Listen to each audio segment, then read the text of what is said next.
అందరు బాగున్నారా? ఇలా నక్క కథ చెప్పుకుంటాను మనం. ఒకరోజు పెద్ద అడవి ఉన్నదంట. ఎన్నో జీవులు ఉన్నాయంట. అప్పుడు నక్క రోజు ఒక చేనుకు పోయి బెనకాయలు తింటూ ఉంటుంది. రోజు ఎవరిగా మన బెనకాయలు తింటారు మన తోట అని ఒక కాడ బుట్టలో వంకాయలు పెట్టి బ్లేడ్ మొత్తం ఆ నక్క దారి వచ్చేలాగా ఆ నక్క వేరే దారిలో వచ్చింది. వచ్చి ఒక వంకాయ మీద కూర్చున్నది. ఇట్లా దెబ్బకి ఇట్లా అన్నది అని ఇట్లా పోయి బండారాయి మీద ఇట్లా కూర్చుంది. అమ్మయ్యా బిడ్డ ఆగిండ్రా అనుకున్నది. అట్లనే బొడ్డునైంది. తర్వాత లేదు అబ్బా నొప్పి అని వేసుకుంటాంది. తర్వాత వానాదేవుడా వండవుడా ప్లీజ్ నాకు వర్షం కురిపివా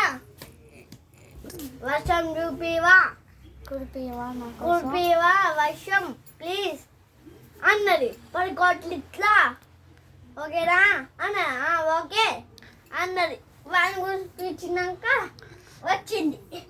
ఎమ్మడే ఇట్లా అన్నది. వచ్చింది ముట్టి తాటుకెళ్ళి ఆ నక్క ఆగు ఇంటికి పోయి చేస్తా అని ఉడుకుంటా వెళ్ళింది.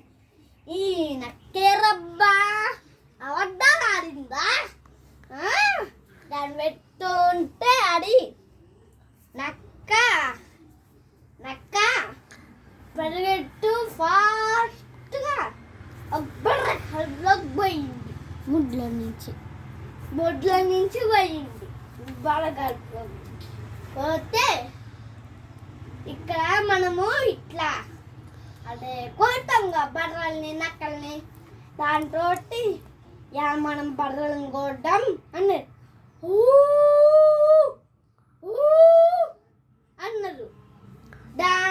బర్రెల షాప్లో నక్కున్నారు. అదే వచ్చింది ఆ సౌండ్ వచ్చింది అనుకున్నాను. దెబ్బకి ఇంకో ఆయన వచ్చి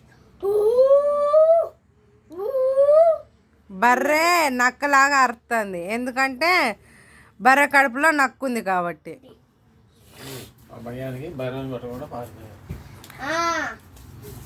నేనేరా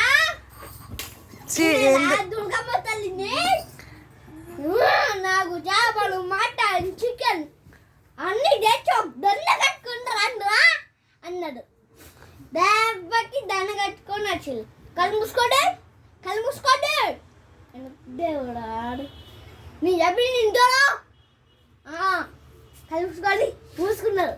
దెబ్బగా నక్క బల్కప్లో నుంచి వచ్చి అవన్నీ తీసుకుపోయి ఉంటమైంది. తర్వాతకి కూడా ఈ నక్క కల్లా చీచి మొత్తం పిచ్చి చేసినామే అనుకున్నా. తర్వాత వానదేవుడు ఆ నక్కని కనిపెట్టిండు. ఆ నక్క వానదేవుడా ఇది తీసుకో నువ్వు అన్నారు. అడిగారు. చేత కూర్చున్నారు. తర్వాత ఇట్లా తీసుకో అంటే వింటున్నది. పులిరాజు చింగురా ఏంటిరా?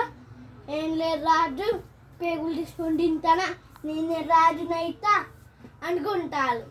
ఈ అడిగి మొత్తం నేనేడా రాజు, ఎప్పుడే నేనేడా రాజు అన్నారు.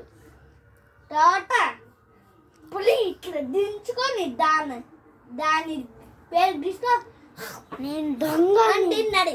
తర్వాత చచ్చిపోయింది. ఎవరు చనిపోయిండ్రు? ఈ కథ